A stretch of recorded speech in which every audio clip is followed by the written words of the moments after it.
And so I view that the world came into existence through God creating it.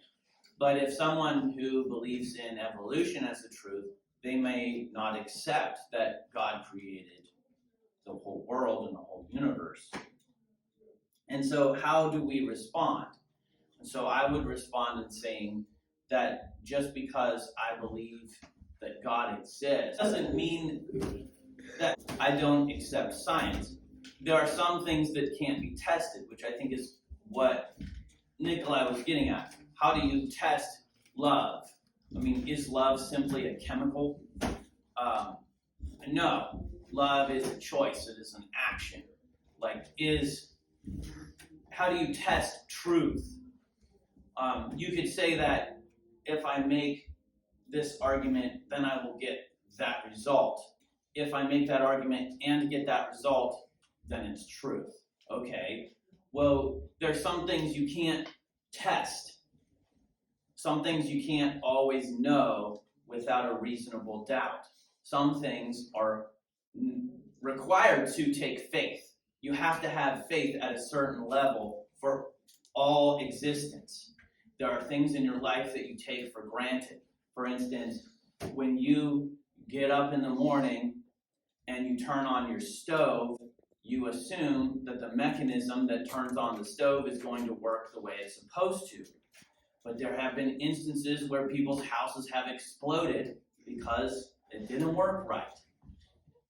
So, there are things that we do take for granted, we do take them on faith.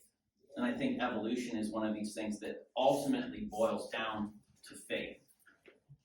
Why are you laughing about somebody's house exploding?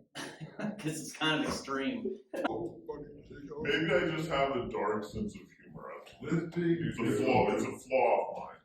Love would be anything which promotes the survival of the species. So if you're going to have the survival of the species, then you're going to have to do something that isn't necessarily in your best interest, but is in the interest of others. That ultimately there is no God, there is no love, because love is an illusion. It's simply a chemical reaction in your brain that makes you feel a certain way, which is designed in order to be able to promulgate children, to be able to continue the race, to continue the gene. And so there is no anything, there is no nothing. Is that there is no love. That's why divorce rates between Christians and non-Christians are the same, because love is simply a chemical reaction that is designed in order to continue the reproduction of our genome. So how do you respond to that as a Christian? How about you look at a verse? I got a verse for you. I want you to look at 1 Corinthians 1, 27 to 29. But God chose what is foolish in the world to shame the wise. God chose what is weak in the world to shame the strong. God chose what is low and despised in the world, even things that are not, to bring to nothing things that are, so that no human being might boast in the presence of God. God gave people specific attributes to make it so that no one could boast because another person had something worse but they were better in a different thing. Right. I'd say in Jesus himself, right? I mean, Jesus himself is this. Jesus didn't have any kids. Jesus didn't do anything for himself. He did things for others. Jesus wasn't just a good person. Jesus was God himself. Jesus did everything in the opposite to the argument that I was just making about the selfish gene. He wasn't doing all of the things that he did so that he could continue the human race. He was doing things because he genuinely, selflessly loved other people.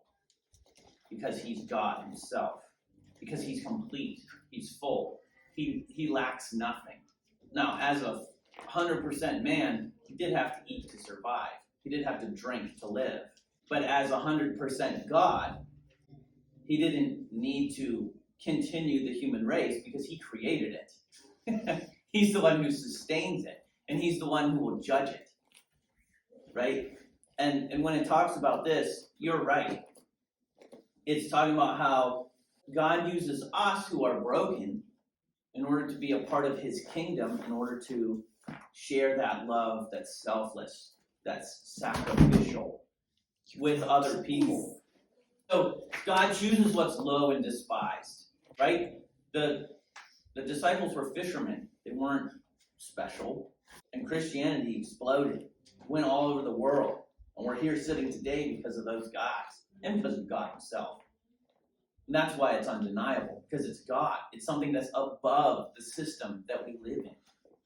The system we live in is the selfish gene. We see that all the time. We see the evidence of that. But there is something greater, like love, joy, peace, patience. All of those things, they stand above the selfish gene. They stand above the evolutionary theory. They're good.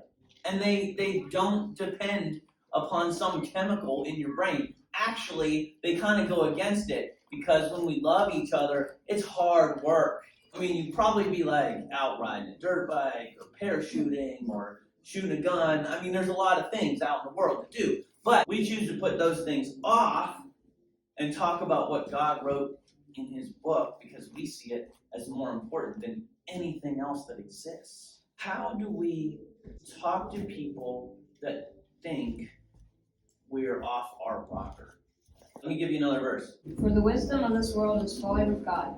For it is written, he catches the wise in their craftiness. And again, the Lord knows the thoughts of the wise, and they are futile.